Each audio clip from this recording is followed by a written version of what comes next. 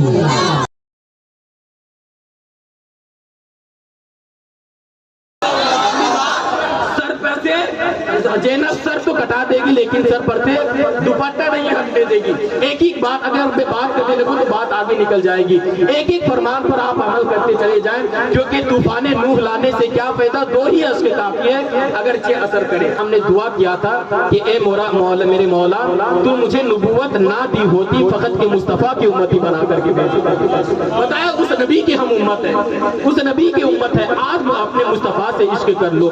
اب میں جب نوجوانوں کے ذہن کو دیکھتا ہوں پتہ نہیں کیا ہو گیا آج کل نوجوانوں کا ذہن کس طرح سے بدل گیا ہے۔ موبائل میں 8-8 گھنٹہ 12-12 گھنٹہ دے دیں گے اور پھر ذرا وہ بھی دیکھ لو کہ میں نے دیکھا ہے کہ نالیوں کے کچروں کے قریب میں بیٹھ کر کے آج کا نوجوان 2-2 گھنٹہ 3-3 گھنٹہ موبائل سے غیر محرم سے بات کرتے نظر آتے ہیں۔ پھر میں ان لوگوں کا ایک پیغام یہ بھی دیتا ہوں کہ تو نے چھپ کر کے جو بات کی اللہ سے تو چھپ نہیں سکتے، اللہ سے چھپ نہیں سکتے۔ اور جس کا پردہ اٹھا لیا گیا ہے زمانے والوں نے دیکھا ہے کہ وہ اپنے گھر کے پاس بھی رسوا ہو گیا ہے، وہ اپنے قبیلے کے پاس بھی رسوا ہو گیا ہے، وہ زمانے میں رسوا ہو گیا۔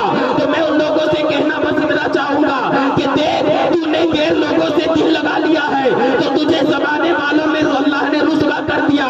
جو 2 گھنٹے تو نے دوسرے سے دل لگا لیا ہے وہی 2 گھنٹے اگر اپنے رب سے بات کرنی ہوتی تو رب نے تجھے اپنا ولی بنا لیا ہوتا، رب نے تجھے اپنا ولی بنا لیا ہوتا۔ اور پھر میں یہ کہتا ہوں کہ مصطفیٰ سے عشق کرنا سیکھو۔ کیوں مصطفیٰ سے عشق کرنا سیکھو؟ لوگوں سے عشق کرو گے تو ذلیل ہو جاؤ گے، لیکن مصطفیٰ سے عشق کرو گے تو کیا فائدہ ملے گا؟ جب مصطفیٰ سے عشق کرو گے تو اگر مصطفیٰ جسے مل گئے ہیں تو وہ بلال بن چکا ہے، اور مصطفیٰ جسے نہیں ملے